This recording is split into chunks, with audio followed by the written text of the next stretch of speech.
ప్రస్తుతం మనతోని సీఎన్ రెడ్డి గారు ఉన్నారు, రహమత్ నగర్ కార్పొరేటర్. చెప్పండి లోపల ఏం జరుగుతుంది? ఇప్పుడు బీఆర్ఎస్ కార్పొరేటర్లు అందరూ ఏమంటారు అంటే, మేము మా ఏరియా సమస్యల మీద గలం విప్పితే మా గొంతులు నొక్కేస్తున్నారు. మమ్మల్ని మార్షల్స్‌ని పెట్టి బయటకు పంపించి అరెస్ట్ చేస్తున్నారు. ఇది దుర్మార్గ పాలన. మా ఏరియాకి పనులు చేయండి, నిధులు ఇవ్వండి, అడగడం మా తప్ప అని చెప్పేసి వాళ్ళు అంటున్నారు. నిజంగానే జరుగుతుంది లోపల? మీరొకటి గమనించాల్సింది, ఇక్కడ గత 9 సంవత్సరాలు బీఆర్ఎస్ పార్టీ పరిపాలనలో ఉంది.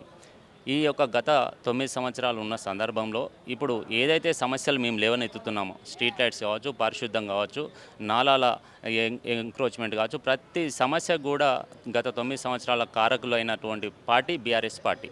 మేము అది అడుగుతామని చెప్పేసి, వాళ్ళని లేవనెత్తుతామని చెప్పేసి, వాళ్ళు కావాలని చెప్పేసి వాకౌట్ చేయడం జరిగింది.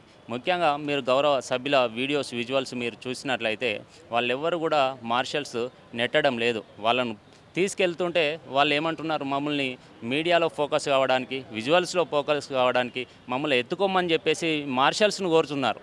అలాంటి దౌర్భాగ్య వాళ్ళ మేము హైలైట్ కావాలని ఎత్తుకోమంటారా? అదే కదా నేను చెప్పేది. మీరు పర్టికులర్గా మీరు విజువల్స్ అబ్జర్వ్ చేయండి, విజువల్స్ చూడండి. వాళ్ళు ఈరోజు నిజంగానే ఈ నగరం పైన చిత్తశుద్ధి ఉంటే, ఈ ప్రజల రక్షణ పైన చిత్తశుద్ధి ఉంటే సభలో పాల్గొనాలి. సమస్యలు ఉంటే సమస్యల గురించి లేవనెత్తాలి. నిజంగానే ప్రభుత్వం ఫండ్స్ కేటాయించకపోతే ఫండ్స్ గురించి అడగాలి. వాళ్ళకు ఉంది కదా, రైట్ ఉంది కదా. వాళ్ళు ఏదైతే ఈ గ్రేటర్ హైదరాబాద్ పరిధిలో ఉన్న నగరంలో, హైదరాబాద్ మహానగరంలో ఉన్న సమస్యల గురించి మాట్లాడే అవకాశం 3 నెలలకు ఒకసారి వస్తుంది. అలాంటి సందర్భంలో బడ్జెట్ పైన చర్చ ఉంది, ఇతర సమస్యలపైన చర్చ ఉంది. ఈ సమస్యలలో మనం ఆఫీసర్స్ నిలదీయాలి కదా. వాళ్ళకు ప్రజలపైన చిత్తశుద్ధి ఉంటే అది చేయాలి కదా.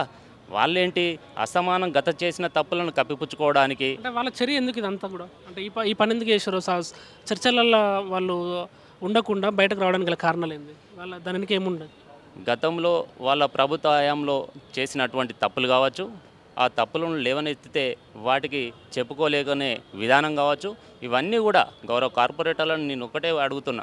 మీకు నిజంగానే గ్రేటర్ హైదరాబాద్ ప్రజలపైన చిత్తశుద్ధి ఉంటే మీరు ఈరోజు చర్చలో పాల్గొనాల్సింది ఉండే, మీ సమస్యలు చర్చలో కొనసాగించాల్సిందే, మీరు చర్చలో అడగాల్సింది ఉండే. ఇది కదా మనం ప్రజాస్వామ్యంలో ప్రతి ఒక్కటి కూడా చర్చల ద్వారానే కదా సాధించుకునేది. అది కాకుండా మేము బైకాట్ చేస్తాం, బయటనే ఉంటాం, ఇదంటే ప్రజల సమస్యలు చర్చించేది ఎప్పుడు? మీరు ప్రతిపక్ష పాత్ర పోషించాలంటే మీరు సభలో గలం విప్పాలి. మీరు రేరుగా వస్తుంది అవకాశం. ఏంటంటే ఇప్పుడు సర్వసభ్య సమావేశాలు 3 నెలలకు ఒకసారి అట్లా జరుగుతాయి కదా.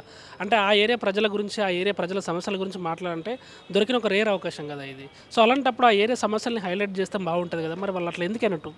నేను కూడా అదే చెప్తున్నాను. వారికి ప్రజలపైన కావచ్చు, ఈ యొక్క గ్రేటర్ హైదరాబాద్ సిటీ పైన కావచ్చు, వారికి ఒక విశ్వాసం లేదు.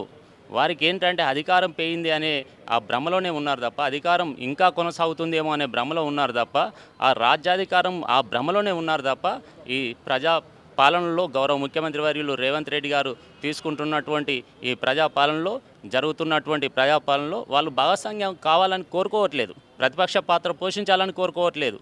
కేటీఆర్ కూడా ఇంతకుముందు ట్వీట్ చేసిండు, ఇది అక్రమంగా ఇట్లా అరెస్ట్ చేయడం ఎంతవరకు కరెక్ట్, సమస్యలపై ప్రశ్నిస్తా అని చెప్పని అన్నారు. దానికి ఏమంటారు? కేటీఆర్ గారు ఈ సభ జరిగే విధానం, ఆ సభ జరిగిన విజువల్స్ చూస్తే వారికే అర్థమవుతుంది.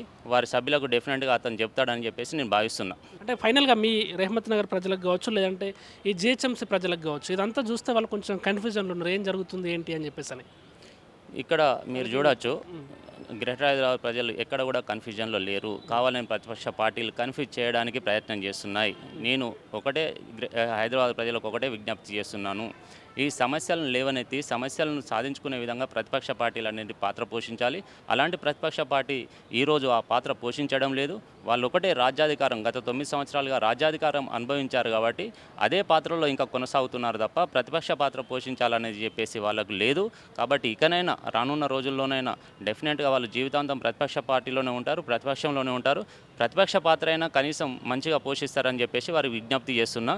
ఇది ఏ ఒక్కరి కోసం కాదు, ఒక డివిజన్ కాదు, ఇది విశ్వనగరంగా మన గ్రేటర్ హైదరాబాద్ ప్రపంచ ప్రఖ్యాతిగాంచిన ఒక నగరంగా ముందుకు తీసుకెళ్లాలని చెప్పేసి గౌరవ ముఖ్యమంత్రి వర్యులు రేవంత్ రెడ్డి గారు ఒక విజన్తో ముందుకెళ్తున్నారు. కాబట్టి దీనికి ప్రజలతో పాటు ప్రతిపక్ష రాజకీయ నాయకులు, ప్రతిపక్ష పార్టీలు కూడా సహకరిస్తే బాగుంటుందని చెప్పేసి మీ ద్వారా కోరుకుంటున్నా. Please subscribe to the channel and download the Politicos app from the links in the description.